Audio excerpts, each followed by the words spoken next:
विधानसभा के शीतकालीन सत्र का दूसरा दिन है। थोड़ी देर बाद आज की जो कार्यवाही है वो शुरू होनी है और सदन में क्या कुछ खास रहेगा, विपक्ष की क्या तैयारी है, इन तमाम मुद्दों पर बातचीत करने के लिए मेरे साथ पूर्व मंत्री और कांग्रेस की विधायक किरण चौधरी हैं। मैम, आज सदन की कार्यवाही का दूसरा दिन है, थोड़ी देर बाद सदन की कार्यवाही शुरू होनी है, क्या तैयारी है विपक्ष की?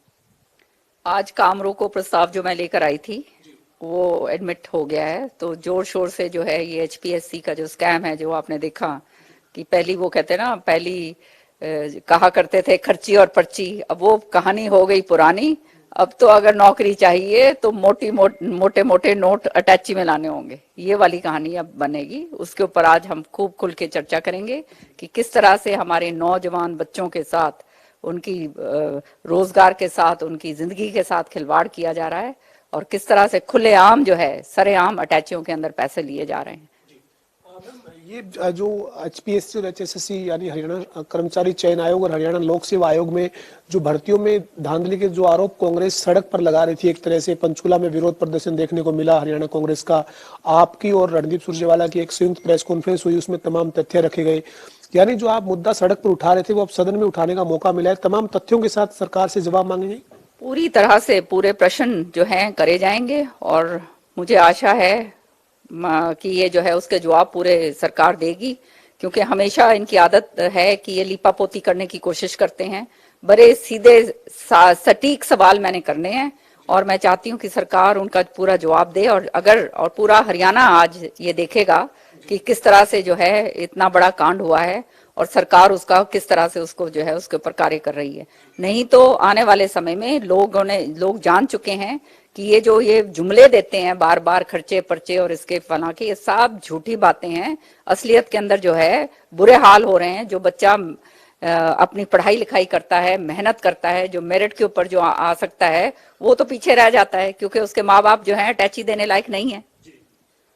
हरियाणा के युवाओं की, आज हरियाणा के लाखों युवाओं की नजर होगी विधानसभा की सदन की कार्रवाई पर, चूंकि विपक्ष ने एक महत्वपूर्ण मुद्दे पर एडजमेंट मोशन दिया, विधानसभा अध्यक्ष ने उसको मंजूर किया और अब उस पर चर्चा होगी, तो तमाम युवाओं की निगाह रहेगी आज की कार्रवाई पर। आपकी तरफ से, विपक्ष की तरफ से क्या पक्ष रखा जाता है, सरकार का क्या जवाब होगा।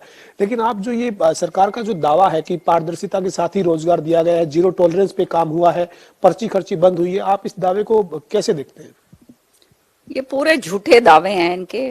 सरेआम जब सामने नजर आ रहा है कि जो वो डिप्टी सेक्रेटरी जो है, उसको पहली बात तो ये है कि कोई ऐसी पोस्ट नहीं थी, उसके लिए अलग से एक पोस्ट क्रिएट करी गई।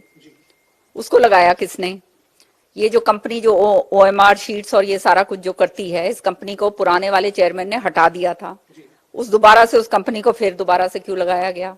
फिर ये जो नागर साहब हैं, इनका जो है ये उस सूची में थे, जिस तरह से एचसीएस की सूची में थे कि जहां पर जो संदीन वो कहा गया था कि इन लोगों को नहीं लगाना, लेकिन उसमें से कुछ चुनिंदा लोग लगाए गए, उनमें से ये थे। ये किस तरह से लगाए गए? आज तक जो एचपीएससी का जो चेयरमैन है उससे पूछताछ नहीं करी गई, क्योंकि जो है ये सारा सिक्योरिटी और इसका जो सीक्रेसी जो है वो उसका पूरा का पूरा काम ये नागर को कैसे दिया गया, जब उसके ऊपर एक आईएएस अफसर है। उस आईएएस अफसर के बारे में कहते हैं कि वो अपने निजी कारणों से जो है उसने मना कर दिया। इसका मतलब ये है वो आईएएस अफसर बेचारा, उसने देख लिया होगा कि क्या धांधलेबाजी हो रही है, कितनी तरह से जो है पैसे लिए जा रहे हैं कि मैं ये, और उसके ऊपर दबाव होगा और उसने अपने आप को इसलिए रिक्यूज करा कि भाई मैं ये काम नहीं करना चाहता। तो ये सारी बातें जो हैं, इसके साथ साथ बहुत सारे सवाल उठते हैं। सारे के सारे जो एफआईआर के अंदर जो है जो नाम दर्ज करवाया गया है, कोई भलारा करके, वो जसबीर भलारा जिसकी कंपनी है, उसको आज तक उससे पूछताछ नहीं करी गई। मुद्दों के साथ साथ जो है वो आपने एक एमएसपी के ऊपर एक जो है वो धन्यवाद प्रस्ताव पारित किया जाए हरियाणा की विधानसभा से और केंद्र को भेजा जाए, ये आपने एक प्रस्ताव दिया है। विधानसभा अध्यक्ष ने इसके ऊपर अभी तक स्थिति स्पष्ट नहीं की है, ये आपकी क्या प्रस्ताव है, आप इसके जरिए क्या चाहते हैं?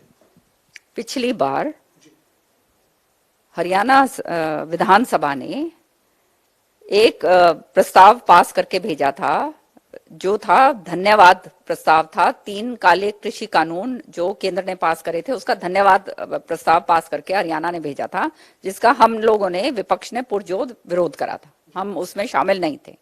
अब जो है जब 3 काले कानून वापस हो गए और जब ये कहा जा रहा है कि एक कमेटी बनाई गई है और ये जो है एमएसपी के ऊपर देखरेख करेगी, तो मैं सोचती हूँ कि हरियाणा जो है ये कृषि प्रधान प्रदेश है, हमारी इकोनॉमी सारी कृषि के ऊपर टिकी हुई है, तो क्यों ना हम वो काला धब्बा जो हमारे ऊपर लग गया कि धन्यवाद करके हमने भेजा, और जब सदन पटल के ऊपर ये बात कही गई थी कि कानून वापस नहीं होंगे नहीं होंगे नहीं होंगे, ये बात जब कही गई थी, तो वो सारी बातों को धोने के लिए खाली एक ही तरीका है, वो ये है कि हम सिफारिश करके भेजें केंद्र को, जो हम सिफारिश कर सकते हैं, विधानसभा के इख्तियार के अंदर है ये कि हम सिफारिश करके भेजें केंद्र को कि एमएसपी का कानून जल्द से जल्द बनाया जाए। इसमें क्या बुरी बात है? और मैं समझती हूँ सरकार को इसमें बिल्कुल गुरेज नहीं होना चाहिए ऐसे रेजोल्यूशन पास करने के लिए, क्योंकि ये जो है ये किसानों के हित में ही है और वो केंद्र ने भी इस बात को मान ली है। लेकिन अगर ये देखना ये होगा कि अगर ये रेजोल्यूशन विधानसभा में नहीं लेके आने देते मुझे, तो इसका मतलब स्पष्ट है ये किसान विरोधी सरकार है।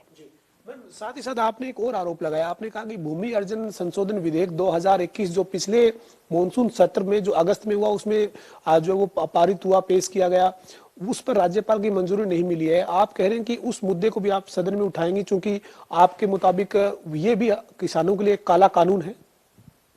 ये चौथा काला कानून है जो हरियाणा सरकार ने पास करा है और जो जिसके ऊपर बहुत जबरदस्त विरोध जो है पिछले सदन के अंदर मैंने करा था। अभी लोगों को इसके बारे में सारा मालूम नहीं चला है। इसके अंदर तो इस तरह के प्रावधान हैं जो बैठे बिठाए किसान को उसकी भूमि से, या कोई टेनेंट उसको भूमि से, या जो भी लैंड होल्डर है उसकी भूमि से या उसके घर से 48 आवर्स के अंदर अंदर उसको बाहर कर सकते हैं। 70% की जो रजामंदी होती थी वो खत्म कर दी। इरिगेटेड लैंड के ऊपर और जो ये मल्टी क्रॉप लैंड था वो अक्वायर नहीं कर सकते थे, वो खत्म कर दिया।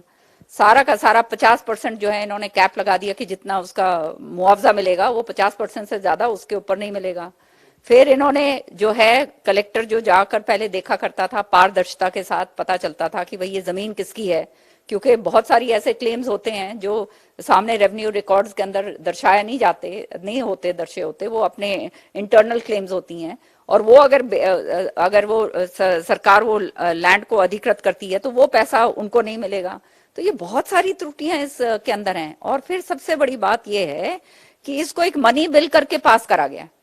इसके अंदर एक जो 10A के अंदर जो इन्होंने प्रोविजो डाला, 10A जो प्रावधान इन्होंने अमेंडमेंट डाला था, उसके अंदर जो प्रोविजो है वो प्रोविजो गायब है पूरी तरह से।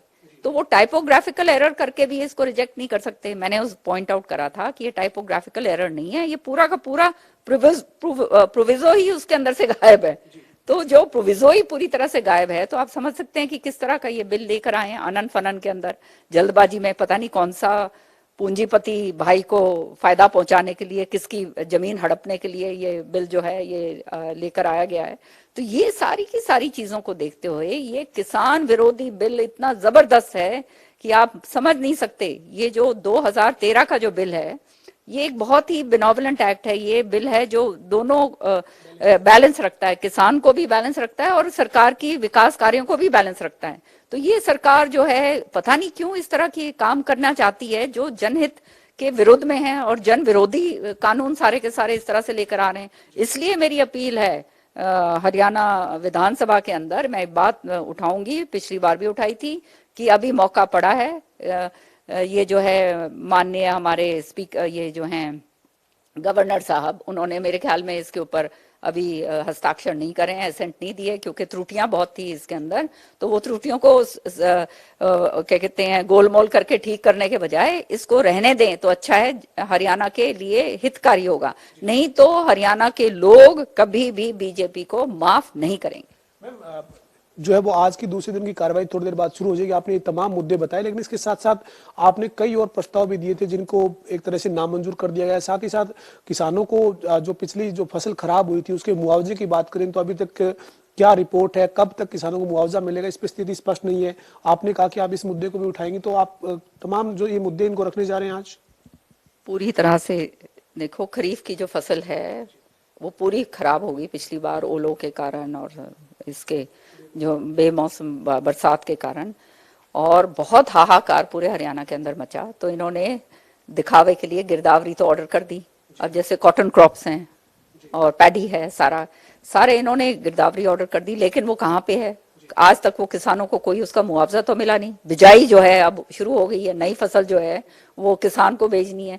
अब आप देख रहे हैं, आज मैं ये सारा का सारा वीडियोस देख रही थी, सोशल मीडिया पे देख रही थी कि किस तरह से यूरिया का हाहाकार मच रहा है। खुद ही कृषि मंत्री के क्षेत्र के अंदर जो है बुरे हाल हो रहे हैं। बहल क्षेत्र के अंदर हजारों लोग, लाखों लोग जो है लाइनों में लगे हुए हैं, कहने के लिए कहते हैं कि कोई कमी नहीं है, कोई सारा कुछ है। मतलब सरेआम, मतलब इस तरह से झूठ बोलना तो मतलब ये तो शब्द ही नहीं है मेरे पास कि क्या बोला जाए।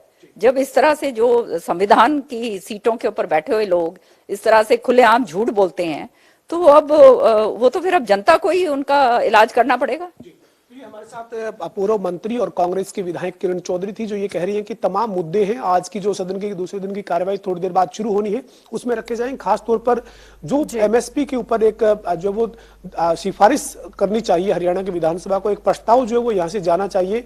ये विधानसभा के अध्यक्ष को किरण चौधरी की तरफ से दिया गया है, लेकिन उसको अभी तक मंजूर किया गया है या नामंजूर कर दिया गया, इसकी स्थिति स्पष्ट नहीं है। सदन में इस पर जानकारी आएगी तब साफ हो पाएगा। इसके साथ साथ जो भूमि अर्जन 2021 संशोधन विधेयक पारित हुआ था पिछले मॉनसून सत्र में, उसमें भी किसानों के हित में ये कानून नहीं है, किसानों के लिए ये काला कानून है, ये किरण चौधरी का आरोप है। और इसके ऊपर भी सरकार से इनकी मांग है कि इस कानून को वापस लिया जाना चाहिए। जी बिल्कुल, कांग्रेस विधायक किरण चौधरी से एक्सक्लूसिव बातचीत आपने सुनी और जाहिर तौर पर तमाम मुद्दे जो कि सदन के भीतर जिनको लेकर सत्ता पक्ष को घेरा जाएगा उन पर ही खास बातचीत आपने यहां पर सुनी। और चलिए